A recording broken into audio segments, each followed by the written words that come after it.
Bridget, you are looking to studying, and I saw you earlier. You went through 10, how many interviews? 5 interviews. Hey, it's grilling. But I think hopefully now you're a bit more relaxed. Is it on? Yes. Bridget, I think all of us are going to try to squeeze in a question. My question to you is, as a Miss South Africa, you are going to be representing a very diverse nation. People from different backgrounds, different genders, different generations. What is the one quality that you think a Miss South Africa should have to be able to relate to everyone from that specific background? Thank you for the question. So for me, I think being humility is very important. Being teachable and not being afraid to ask for help when you need help, and to admit that you don't have all the answers, and just being open about that, being very transparent. So I want to be humility. Hi Bridget, lovely to see you again. So my question to you is, as a Miss South Africa, you become a public figure. Your social media pages grow, people want to hear what you have to say, people are curious about your journey. And sometimes some of the comments are positive, some are negative. How would you say you would handle the negative criticism on social media? So I think, being human, sorry, can you hear me? Yeah. Being human means that we feel things. But for me, I would root myself in my truth, stay around people that support me, surround myself with my family, and just focus on the good. Focus on the positive things that uplift me instead of focusing on the negative. But also using the negative comments as a way to look at where I could perhaps improve myself, but also not giving it too much attention and focus. But maybe there's a little bit of a follow-up on that. So then if that truth of yours is really unpopular, and sticking to it is going to make you lose everything, will you still stick with it? So as I mentioned, I'm very teachable and I'm open to learning. So if it's something that the public doesn't agree with, I will listen to them and I will hear them out. And then I'll still remain honest and truthful in who I am, but I'll use it as a guiding tool. But I'm saying, I'm saying that you're going to lose everything. So let's use maybe a more relevant example. So now you've come here, you told the guys at Emirates that I actually don't care, this is more important to me. Maybe relate a little bit to that. So will you still stick with it, but maybe this is a bit more important because more values driven and all those. It's an idea, it's a social idea that is very important to you, and you are going to lose everything. And we spoke earlier, you great winners. So for me, it's very important to remain truthful and honest in who I am, no matter what the cost is, because at the end of the day, it's important that I was honest and I was truthful in who I am. And even if that comes at the expense of losing popularity or losing the likes of people liking me, for me it's important that I remain honest and authentic and truthful in who I am. And because broke. those that, sorry? And broke. We'll figure that out. We're done, David. Okay, great. Hi, Bridget. There are many social ills in this country. We are deemed as one of the most unequal societies in the world. And Miss South Africa often becomes a voice for those who aren't heard. Who would you say is the voice that is not heard in this country or heard the least? And what would you do if you are crowned Miss South Africa to amplify that voice? So I can ask extra. I must repeat the question. There are many social ills in this country. We are seen as the most unequal society in the world. So poverty, opportunities, and so forth. Miss South Africa is often seen as a platform to amplify people's voices. Whose voice would you amplify? So I would say the youth. So, unemployment rate is quite high in the country, at 46%. And I think that there's this big gap where, yes, unemployment is high, but also there's a lack of spaces between people that are leaving school but not having the skills to enter the workspace. So I think the youth as a whole, but also the space leading up to entering the job space. So I think creating spaces where people are able to develop that soft skill so that they can still enter the workspace even without a background in education. Hi, Bridget. Hi. How are you? Oh, good. I'm really shaking a little bit. Okay. I'd like to ask you a question about your EYA campaign. How does your EYA campaign align with the pillars of courage, purpose, and transformation? Very good. So my campaign focuses on creating spaces to sport and recreational facilities, and it ties in with the EYA program because it focuses on youth development. So for me, I want to create spaces where the youth are able to find their voice, able to develop skills that will help them enter into the job market. I'm not saying that it addresses the unemployment rate directly, but it gives you the tools to be able to access jobs, to be able to give you the ability to apply to job opportunities, and it gives you the skills such as resilience to keep going. So even if you get rejected, you're able to continue and not just give up. Absolutely. Thank you so much, Bridget. Thank you. Yeah. We're done. We done? Hi, Deanne. Hello, good to see you again. I'm going to kick us off, and each of the judges will have a moment to ask you a question. So, being Miss South Africa comes with a big platform and expectations and opinions from the public. Some are positive and some negative. How would you, as Miss South Africa, handle the negative criticism? I think that it is important to filter out the noise and to stay true to who we are and what we believe about ourselves.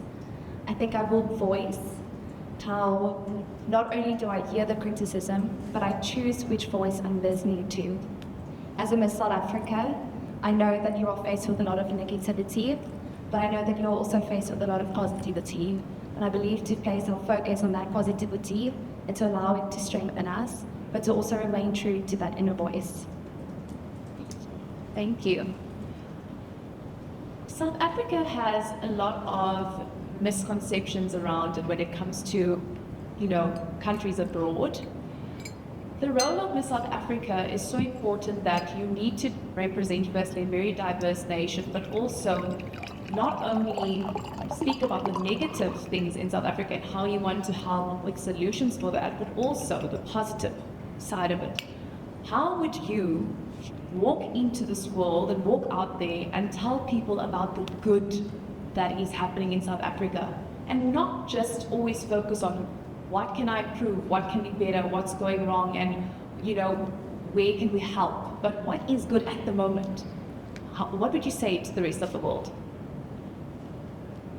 I'm very passionate about the fact that I am from this generation, and that as a young girl from this generation, we are building this South Africa that we envision. And I believe in storytelling. I believe that it's important that we each tell our stories, that we tell where we come from, who we are, what we faced, what we've overcome, and then also highlight how we are flourishing as a nation that's healing, that's growing, that's building, and that's reshaping who we are and what our true identity is. So building on that South Africa that you want, that you are building on, that's flourishing and all those.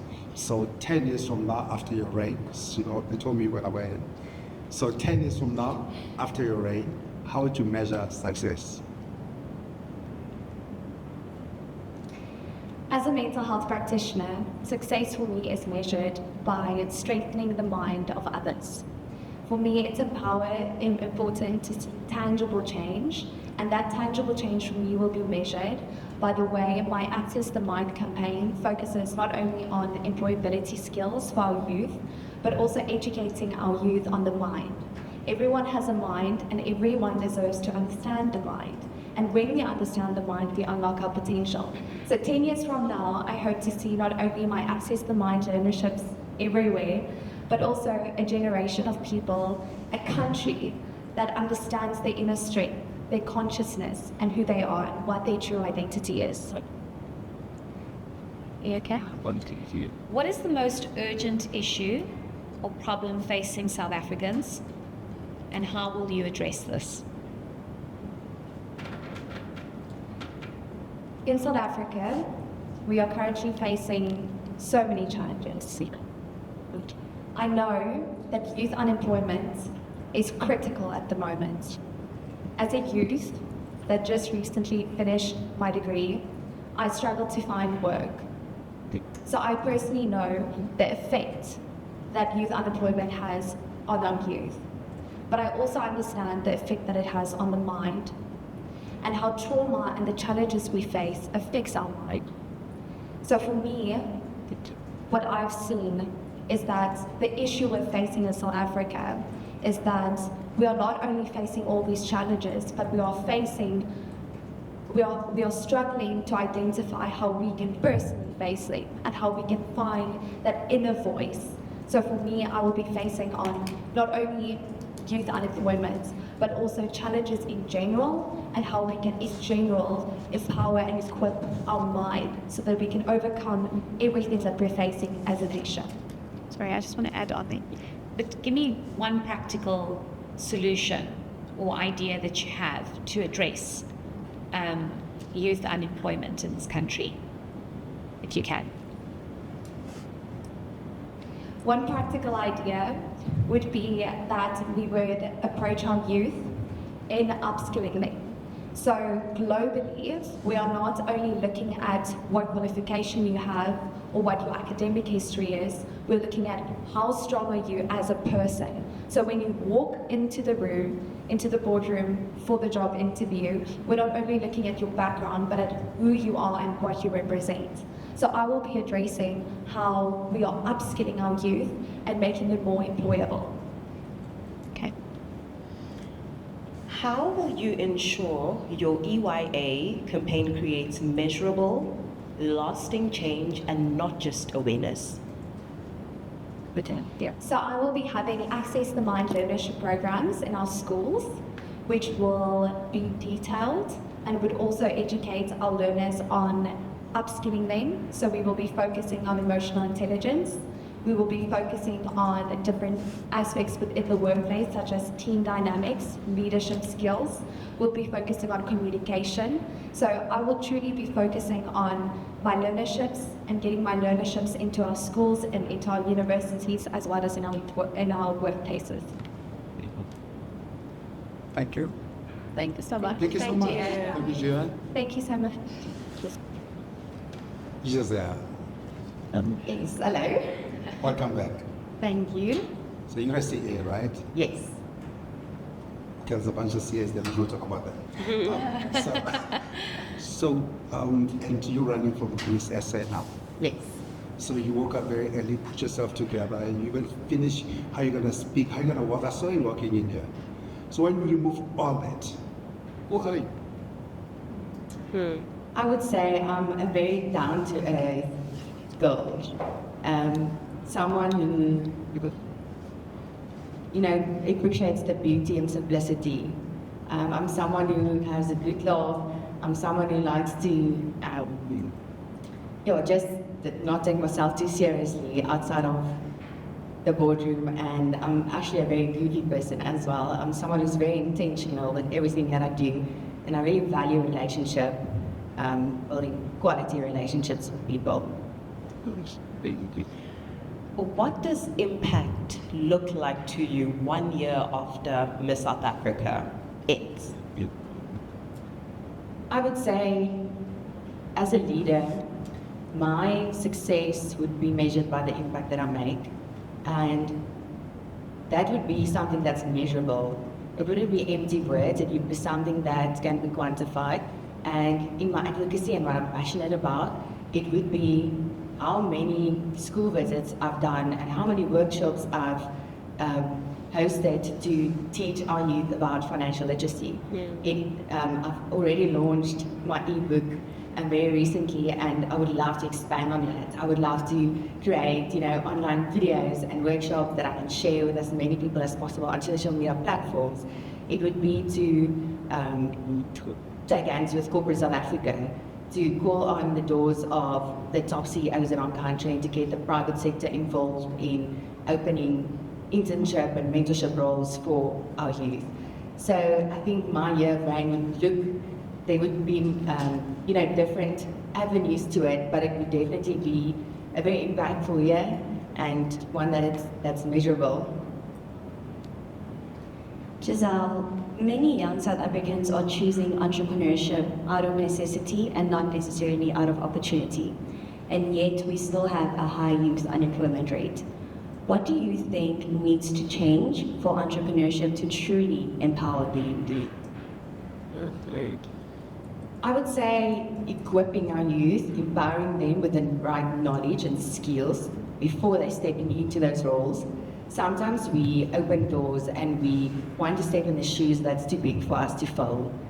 Sometimes we need to make sure that we actually provide the right education, whether it's opportunities to go and study further, whether it's on-the-job training, to equip youth with skills they need to be able to fulfill certain roles that they are given. An 18-year-old comes up to you and asks you, what is the relevance of West South Africa? How do you answer? I would say Miss South Africa is not just a pageant, it is an organization. It's not just a one-night event. This platform is a launch pad for social change. I would say in today's era, it is so important that we still focus on having a platform that focuses solely on making a difference, especially amongst women. I would say for the pageant and this whole new era of Miss SA, it's so important that they are still trying to be relevant, and that's why they launched the new era, to make sure that we also keep track with the changes and what our youth needs from us as in the South Africa organization. I wasn't going to ask a question, but let me just ask. What's the one uncomfortable truth about South Africa that you think we need to speak about openly and freely? In my role as an auditor, sadly, I've experienced how public funds are being misused and due to fraud and corruption. I would say, if I could change one thing, it would be to regain public funds lost to fraud and corruption, restore confidence in the private sector that their tax money will be used for the intended purpose, and to regain confidence from foreign investors in our country. I think that is such a big problem currently, is how public funds are being misused in South Africa at the moment. Thank you. Thank you. Thank you so much. Hi, Karabo. Hi. Yeah. Here I am. Oh, yes.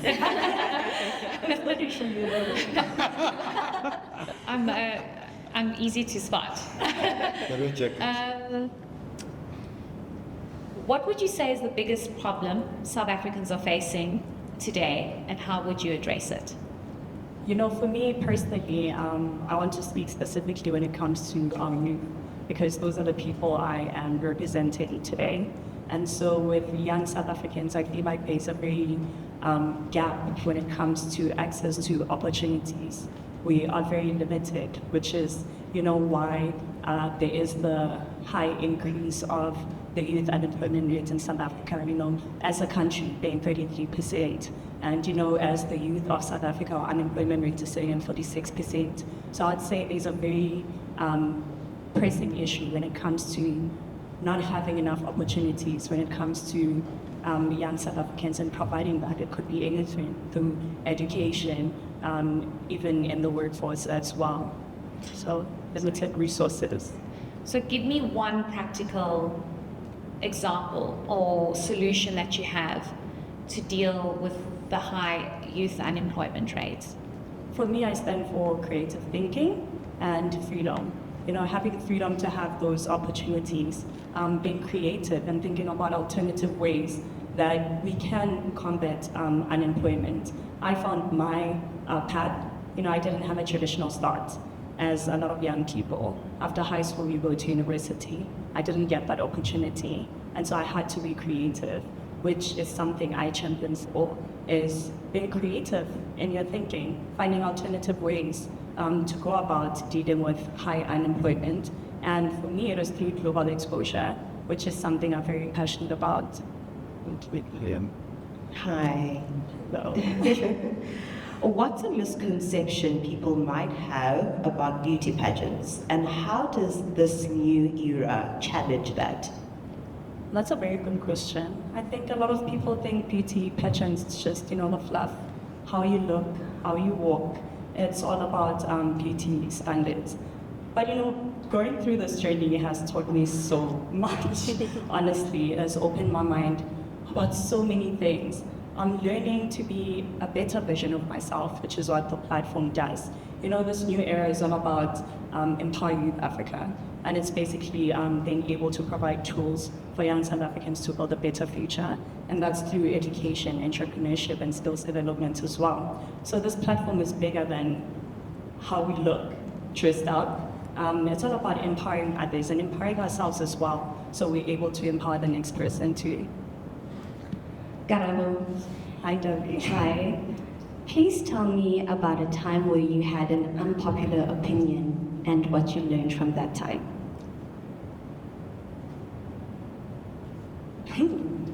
That's a very good question. Can I think about it for a second? Okay, so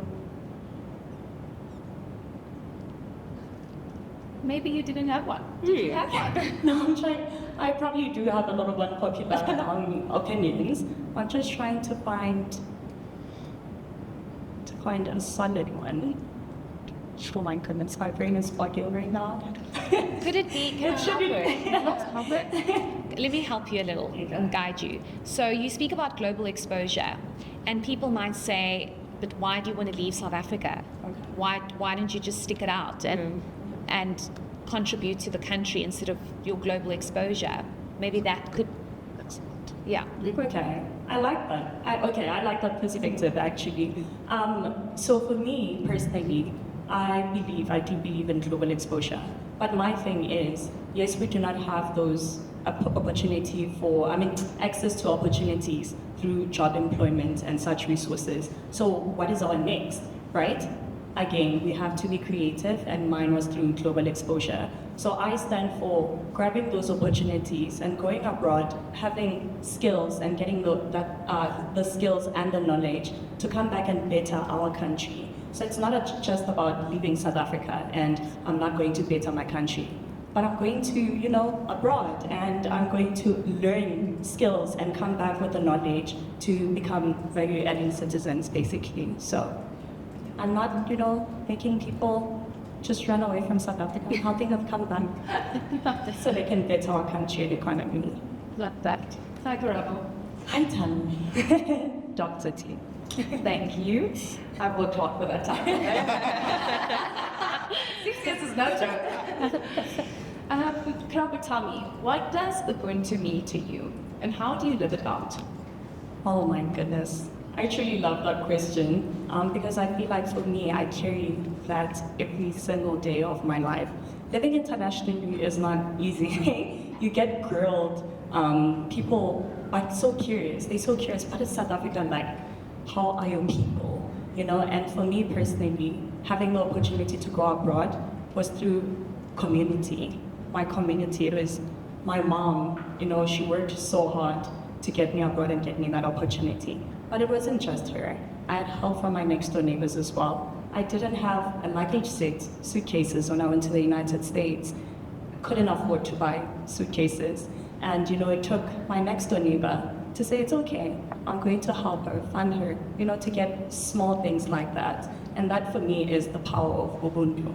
It's all about community and coming together as people to pave the way forward for the next person. So that truly means a lot to me, and I try to carry that out as much as I can in the United States. I think I was just saying earlier, people are probably tired of me talking about South Africans, honestly, at work. But it's something I'm very proud of. I'm very proud of our people and our resilience and just our diversity as well and our culture. We are just very loving, kind-hearted people. And I love that, and I try to carry that out globally as well.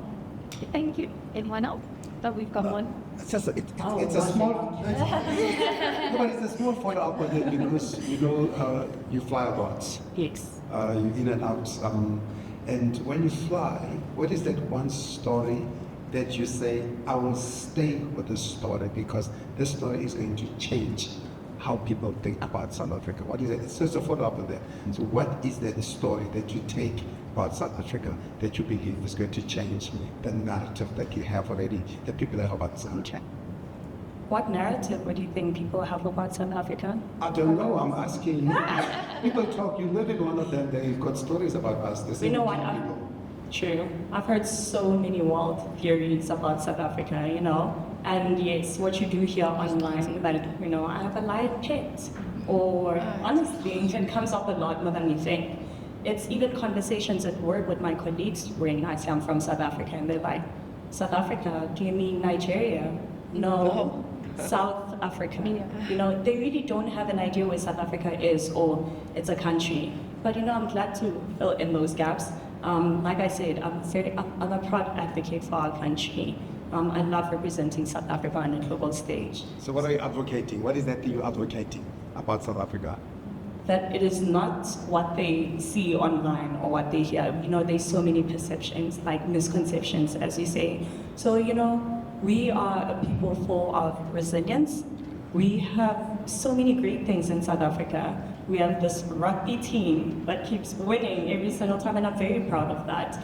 We are very great when it comes to sports. Our rich culture as well is such a front runner when it comes to me explaining to other people about what South Africa is all about. We're very rich in heritage, and we have great things coming out of South Africa for sure, including leaders as well, so. So you have social media, right? Yes. Okay. So how do you ensure your social media reflects purpose and not performance? So what I basically do with my social media is run my business. Because I am a creative, so a lot of my work needs to basically come from that as well. So the only things that I basically put on there basically reflect the type of work that I want to put out there. So what I then do is every time when I need to actually elaborate on the post that I make, I need to explain it extensively so that the purpose of that picture or the purpose of that narrative was not mistakenly spoken of. What does empowerment mean in a country like South Africa where women are still fighting to survive? Empowerment for me means balancing on the equation, right? I know for a fact that at the moment we are facing a country that people feel like the men are more empowered than women. However, we need to look further down in the roots of everything. We can't then only empower women because we're sending right back to men who are disempowered. So how do you complete the circle of empowerment? Is by ensuring that the boy child understands his place in our society, so by the time that the girl child actually needs to interact with this boy child, they both understand the interconnectedness between the two. So we need to be able to make sure that we balance out the circles so that we don't leave anybody out, because at the end of the day, once a woman becomes too empowered, the men will find a way to want to enforce certain pressures to make sure that they do the right if they don't understand that their empowerment does not basically taint their own empowerment. Okay, good. So the central, one of the big shifts about this competition this year is about making it purpose-driven. And one of the big things, one of the big initiatives is Empower Youth Africa. Yes.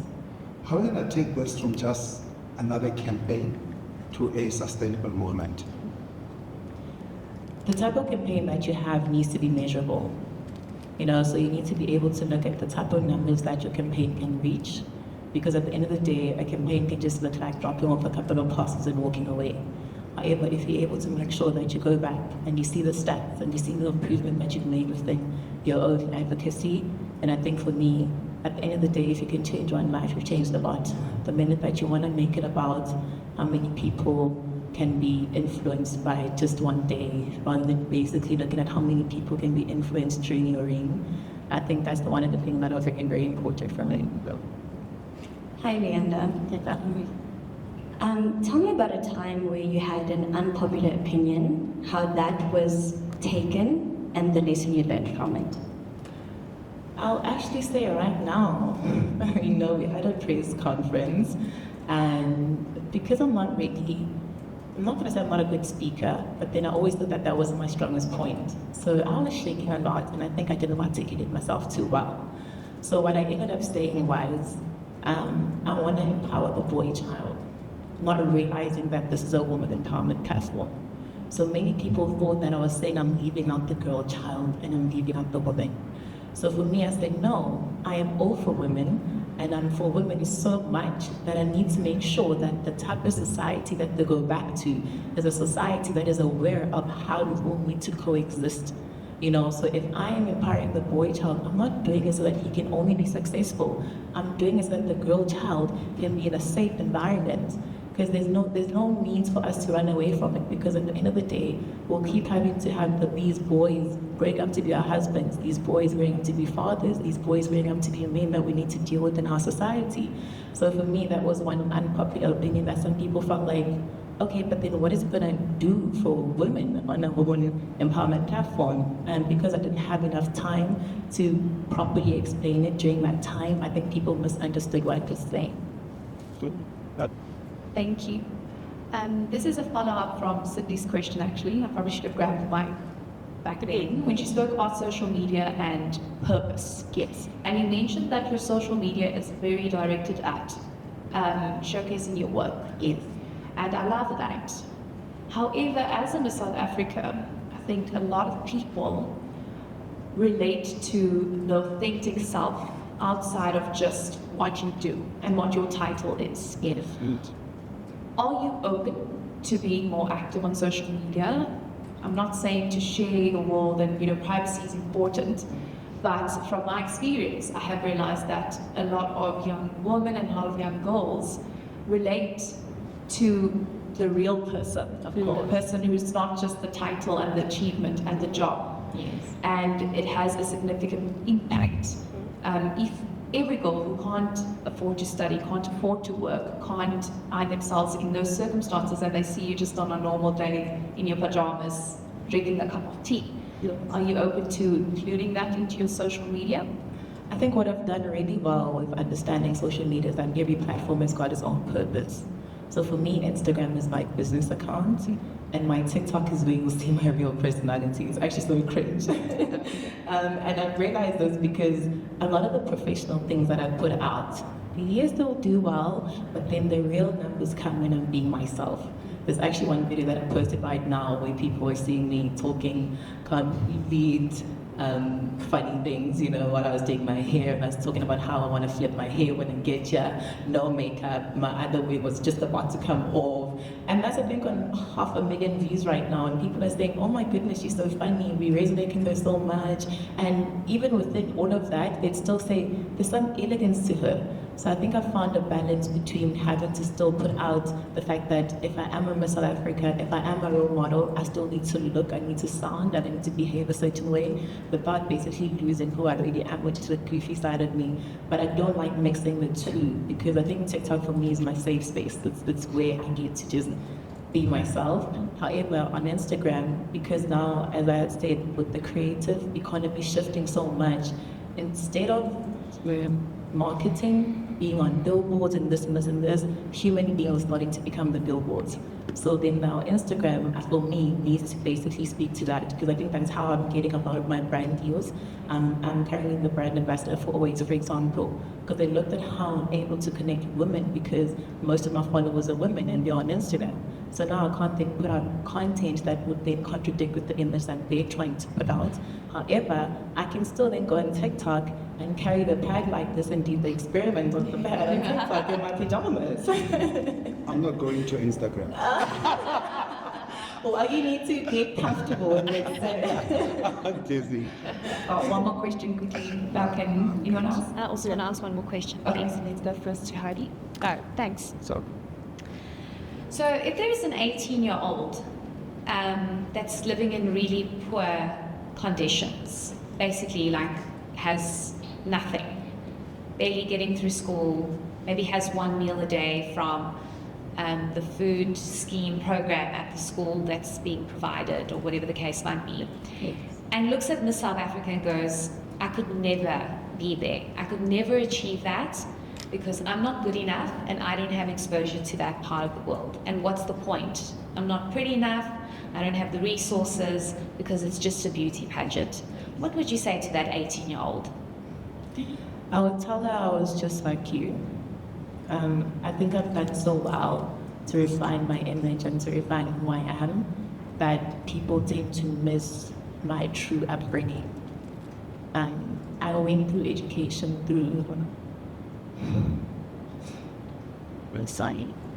Sorry, I didn't mean to make you cry. It's okay, you made everyone cry.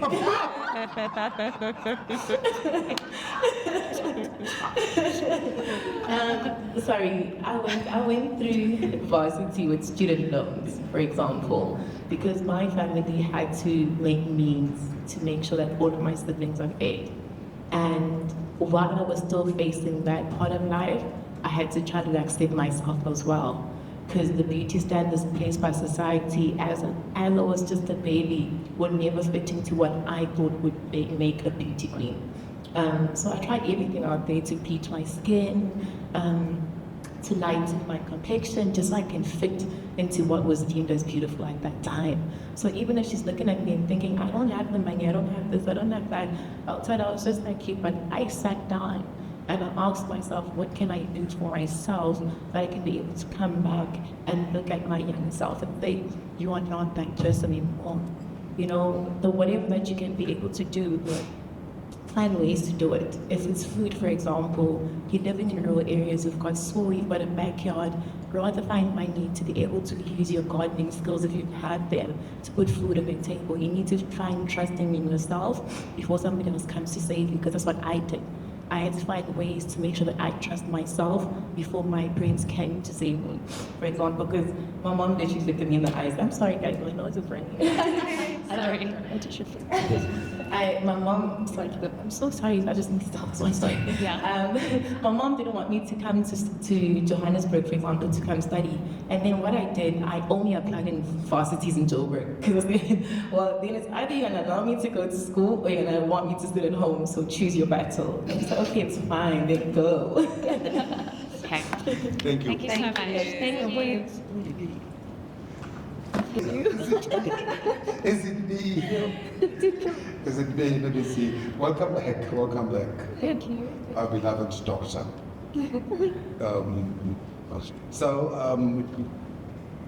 Where do I start? Let's see which best number. That's the 10 questions. Okay. Because you studied in Cuba. Yes. You were a doctor in Cuba. Yes. And when you came back to a country where we were asking questions about doctors in Cuba and all those. And that's a crazy thing for me to ask this question. How did you use that experience to rebrand the story of our relationships with the countries like Cuba that helped us? Okay, that's actually such a beautiful question, because I knew that coming back into my country, I wanted to also use the information that I learned in Cuba. And because they practice a lot of preventative medicine, that's why my channel right now, what I'm championing right now, is youth empowerment, rather youth unemployment and poverty through actually prevention, right? So I believe that right now with the education, I'm taking the narrative, it is Just the relax. second grade, yeah. I'm just going to ask you to, I think, just switch it on. Is there light shining? Yes. Go for it. Thank you. Okay, there you go. No problem. Guess what made you nervous? Yeah. Because I couldn't even also hear myself. Yes. So I think that I used quite a lot of experience that I took from Cuba, because they believe so much in preventative medicine. And coming back into my country, I want to solve for poverty and youth unemployment through educational health, but also going back into high schools to say, I don't want kids to drop out of school, because it's leading to actually youth unemployment and poverty. So in a way, when you look at it, it's prevention, because we are finding ways to really keep students in school so that they don't want to end up as uneducated and unemployable. So how did you use that to correct the negative perceptions of a country like Cuba? Yes, I think also Because it's also a trust question in terms of, can we trust you? Can we trust what you're doing for us? Yes, so I think that I also just read about it before coming back that, doctors that are studied in Cuba don't really know much about practical work, especially in South Africa. I think that's why they introduced a new program that when you come back, you actually need to serve 18 months in South Africa just to learn about the healthcare education system this side. So that's the time when you actually get to learn more about practical work and moving from preventative to more of curative medicine this side. And when you see it afterwards, you actually become a day one safe doctor, because then in ward rounds, you get to see that you don't only have the knowledge, the theory behind how you can treat patients, but the practical solutions as well and how you can treat them. Boisile, as Miss South Africa, you become a role model. You have a big public platform and many young girls and boys are looking up to you. What do you think is the most important thing that we should be teaching young girls and boys today? I definitely think that the thing that we need to be teaching young boys and girls today is really to believe in themselves. Through my platform, Ignite Unite, one of the first pillars is identity. And I think that if you're deeply rooted in who you are, you believe in yourself, you believe in your heritage, then there's nothing that can stop you. One of the most important messages that I have also for them is that we are not a product of our circumstances, and that the power to change our own trajectories lies within us. Boisile, an 18-year-old girl comes up to you and asks, what is significance of Miss South Africa? How would you answer that question? The significance of Miss South Africa right now is a leadership platform. It's not necessarily about who's the most beautiful girl in South Africa, but what can you do for South Africa that's really impactful. So it's a leadership platform that really represents what can you do for South Africa, and not just inspire conversation, but actually create tangible solutions, bringing about how you can basically impact what you stand for. Hi, Boisile. How are you? I'm so nervous, but Don't be. Don't be. When was the last time you had to choose between integrity over popularity? I think that right now, within the journey of Miss South Africa, I often choose integrity more than popularity. And because also I'm not really the most popular girl, so I get a lot of people that really don't know me, or they don't know my story, and until they hear it, they actually know that I champion relatability in South Africa and turning harsh realities of South African stories into new stories of hope and possibility. So it's definitely within now of being in the Miss South Africa journey. We're 31 years into democracy. 31 years into democracy, but people still don't have access to healthcare. If you watch the news, you'll see that there's been major corruption. In hospitals, people have died because they haven't been able to have access to healthcare. How important is it for you as a medical doctor and the Miss SA platform to address these issues? I think that it's really important because healthcare system in South Africa is really still a crisis, and yet we still find so many doctors that are unemployed today. So the reason why people don't have access to educate to rather healthcare system right now is because of the understaffed of public healthcare facilities right now. We are understaffed, and yet our people still don't receive the best medical healthcare. And sometimes even when you do, you're not really told about it. So health education is something that really is still lacking. So I come in with youth empowerment programs together with the Miss South Africa organization, saying that I want to bring us all together, these unemployed doctors, myself, and Empower Youth Africa, to bring about a change in the healthcare systems in South Africa. Thank you so much. Thank you. Hi, how are you? I'm good. How are you? I'm good. Okay, thank you. What do you think is the most important thing that we should be teaching young girls and boys today? I think one of the most important things that we should be teaching young girls and young boys is digital literacy. I say this because I believe our current syllabus lacks, or there's a big gap around informing and educating our young individuals around the skills that will enable them to participate in today's economy. I think because of globalization, the world has completely evolved.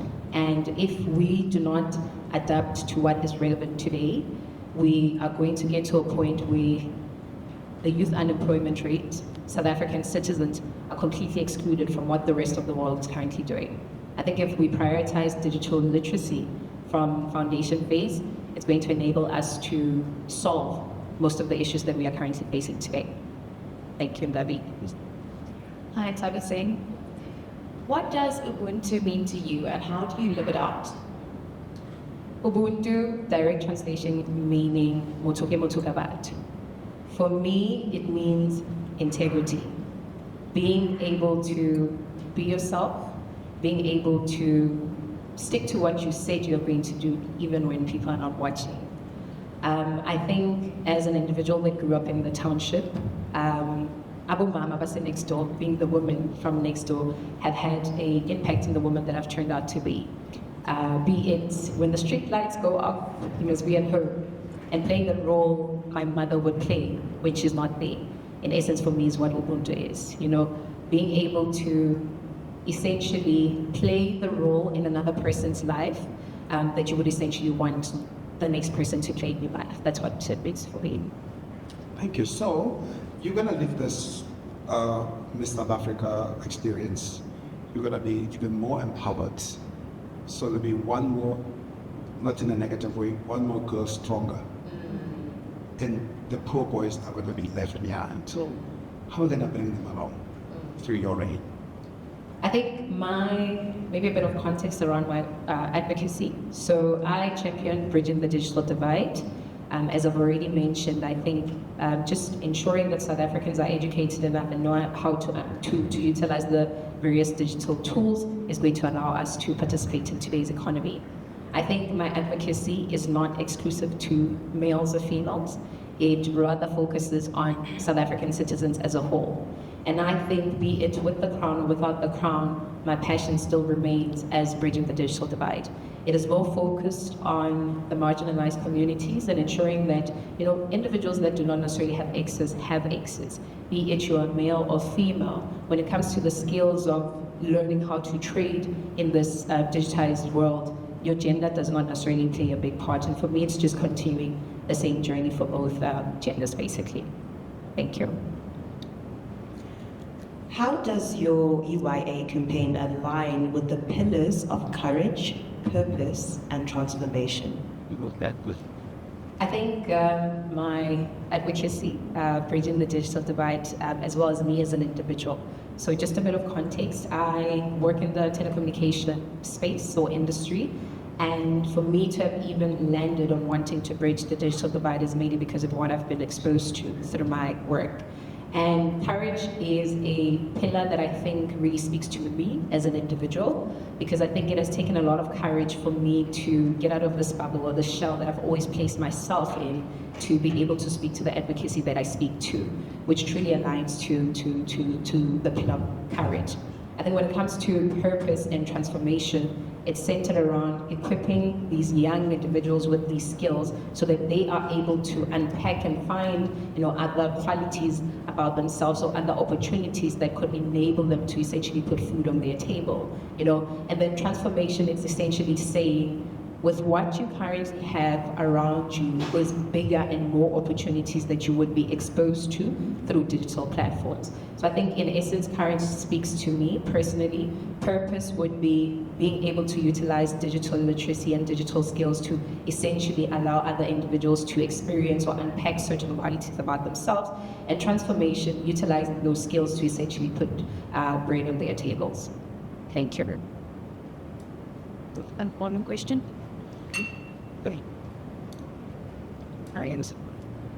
You find yourself in a boardroom and you're sitting with a few very high-profile individuals around that table, you know who you are and you know what you stand for. However, this is a very important meeting, right? You need to impress because there's funding that needs to come your way for your project. However, this individual does not necessarily have the same opinion that you have. How would you approach that situation? And how would you handle that?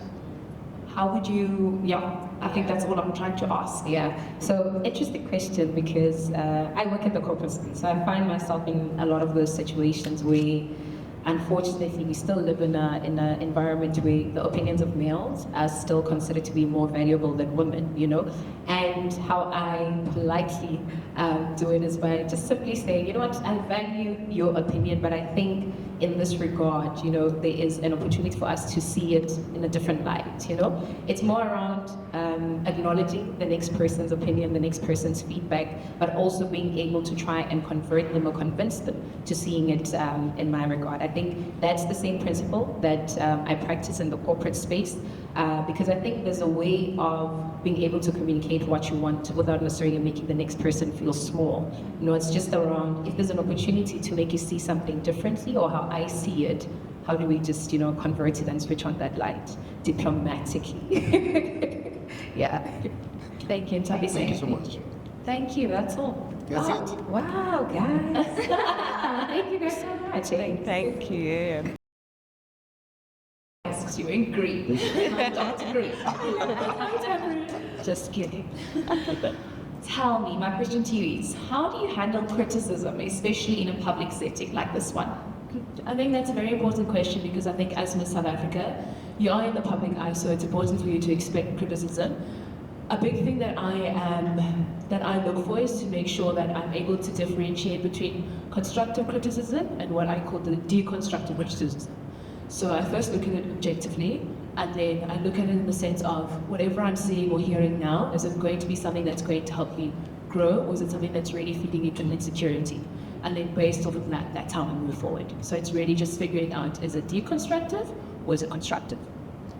Hi, Chloe. You do look lovely in the green. Thank you so much. I think this is building up on Tamrin's question as well. What responsibility do you think comes with digital influence, which you will have as in South Africa, and how do you uphold that? So I think with digital influencers in South Africa, it's you have a larger audience than what you have now. And with my social media, I'm very intentional about what I share to make sure that whoever is actually watching me on socials can see that it's possible for you to make changes within your communities using the resources that you already have.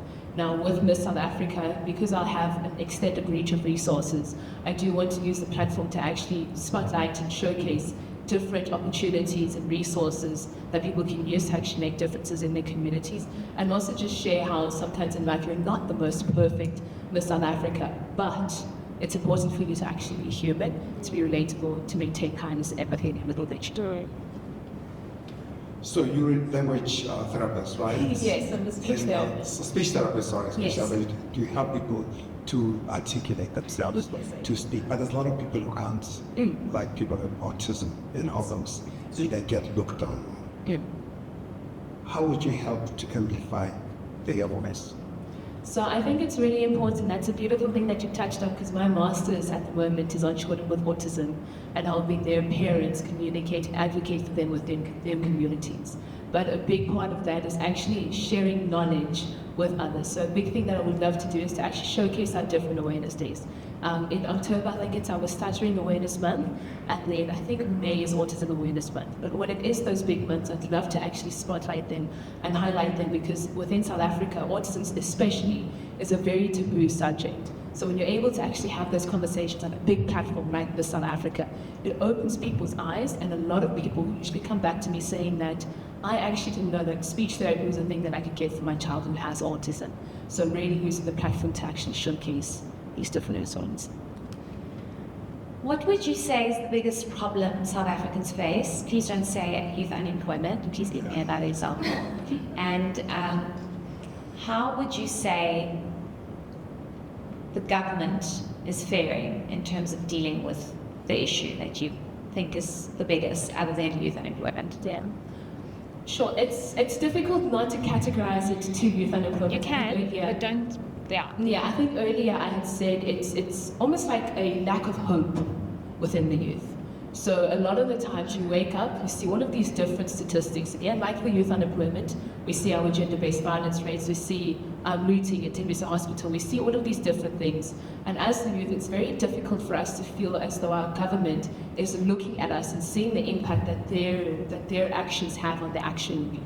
Something I believe that the government needs to start implementing a lot more is actually not changes in their policies, but really implementing what their policies say. Because our policies are one of the most progressive in the world. I'll take it to our policy, I think, with the LGBTQIA community. South Africa was the first African country to legalize gay marriages. And then on top of that, it was the first country within the world to introduce anti-discriminatory laws based on your sexuality. So it's things like that, but when we come to the implementation and actually emphasizing and holding our government accountable, I think we can take a lot more and do a lot more in terms of that. How do you see your story connecting with young people across Africa? Sure, that's a beautiful one. So I see my story as somebody who really did come from very humble beginnings.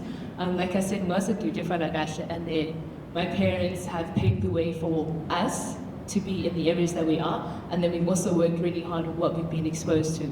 But I feel like a lot of the youth and those within Africa, not just South Africa, are able to look to me and see that it's okay for me to actually take pride in my culture and in my heritage, because what I do is I use our actual languages and our heritage with the books that I create to instill a sense of pride for where you come from and who you are. And it's saying that you don't necessarily have to do very well in terms of international, like English, but there is great pride that you can have, a great impact that you can have using who you are and your culture.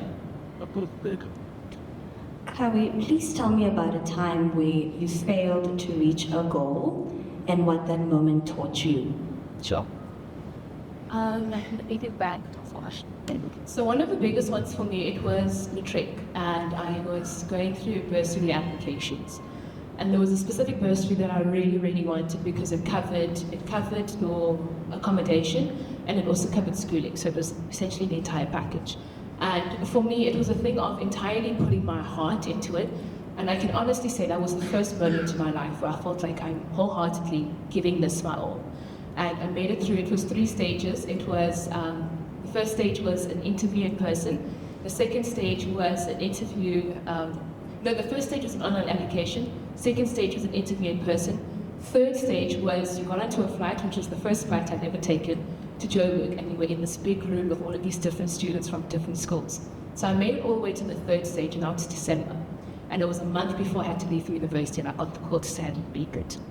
And in that moment, it felt like all of the work that I'd done leading up to that moment, because it was primary school, it was high school, it's all of these different achievements. To hit that mark and feel as though I still wasn't honest in it. I'll be completely honest with it. But you pull yourself back together, and I was lucky enough to get a different bursary, but it was still that knowing that it's okay, even though your efforts weren't recognized here, my efforts were recognized elsewhere, still because I had put in the work. So it made me realize that I still need to put in the work wherever I am, even if it's a no at the end of the day, the journey of it is more important than what the outcome is. Thank you. Thank you. Hey, welcome back. Thank you. We spoke earlier now because I think you're quite an opinionated person. And, I think so. and if you had an opinion which was rather unpopular and everybody disagreed with you, obviously, and it will cost you a lot, how will you deal with that? You change it? Oh no, I never change whatever opinion that. Okay, firstly, I think it depends on what the opinion is, and I do believe that as a person there is room for growth. So if I'm hearing other people and I'm understanding from their side, I'm not really, I wouldn't probably be happy to change, but it would depend what it is. And at that specific moment, my opinion would change based on what I have learned. So I am adaptable. So if I would feel like with the new information that I have, then it would change with that. But if I strongly believe in it, and even after someone has said something else, if I still strongly believe in it, then no, I will change. So it would depend. True. Okay. I don't do a follow-up. I think we know that. No, honestly, but it's Why is women empowerment so important in the South African context? So women empowerment is important because firstly, we don't have a lot of representation in lines. As a young woman from Soweto, it's not something that I see each and every day. I think even in my workplace, I work in IT. It's not something that I stay. So it's important because when I am empowered and then other people get to see what I do, whatever other women do. And I think because in South Africa, a lot of women were oppressed and they weren't allowed to be in these positions and all that, we're working from that to where we are now. So I think it is very important because there was a time where women were not represented in any place for worship. And also, if my mom wasn't educated, I probably would have ended up on the streets because my dad then left us. So if she was a woman who was not employed or something like that, it's something that, I wouldn't even have the opportunities that I have now.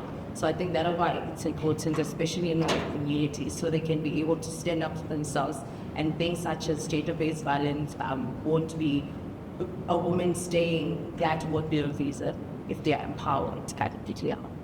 Okay. Do you have social media? I do. Do you like social media? Sort of. Okay, cool. How do you ensure your social media reflects purpose and not performance? I think that is just being authentically myself. I think each and every day what I post on social media is me. And if it's that, and it's very authentic, so I don't need to perform because it's who I am, it's my life, and each and every day I get to live up to that. And I don't need to perform because it's my life, and it's exactly what I am. Sorry, I have a follow-up. You can, yes. of course. So you walk into a room and it's just you and President Cyril Ramaphosa, and you have 5 minutes with him, and you can have a conversation with him about the changes you want to see in this country. What would that conversation be like? That conversation will go straight into education. I'm a big believer in education because it has changed my life. And I think, as I've explained before, without an education, I don't think I would have had the opportunities that I'm having, or even be in a place like that. So I would speak to him like that. But then within the education, kids do not know what to do after school, and there's a lot of unemployment in South Africa because of that. So a conversation I would have to him would be, his Minister of Education must ensure that we have all these opportunities, not that the knowledge, but as tools as well, in order for us to do bigger and greater things as the kids of South Africa. Hi, Zanele. Just. How would you define leadership, and how do you live that out on a day-to-day? So to me, you cannot lead without experience. And in that way, leadership for me is I need to go through certain things and then I cannot lead people when I did not go through those things. And I live up to that in just sharing my story of how I went from getting into an accident. I was unemployed. I had lost all hope. I didn't think I would be in spaces like this. And now I'm sitting here. I'm an enterprise architect by profession. I'm a young lady with Soweto doing big things, and I always, and I still can go back home and tell everyone else that if Zanele could do it, so can you. So I think that is what leadership is. You need to go to certain things and be comfortable in leading people that can be better than you in certain days. Hi, Zanele. Can you please give me 4 words that describe qualities that you have that make you feel that you could be a great Miss South African? That I think I am beautiful, and this beautiful is more of inside me. I am impactful in each and everything that I do. I make sure that it has impact and it can impact the next person to be bigger and greater. I am purposeful and intentional in everything that I do, even entering a competition such as Miss South Africa, is because I have the intention to be very purposeful in everything that I do. So I get those are the 4 words. Thank you. Thank you so much. Anyone else have any questions? No. Thank you so much, Zanele. Thank you. Thank you. Dr. Tamangreen Ngamalo, and I'm the final judge for Miss South Africa 2025. And we just finished the panel interviews. It's been so exciting and so enlightening getting to know each and every one of the girls. I'm excited to see what else they have to showcase in the future rounds.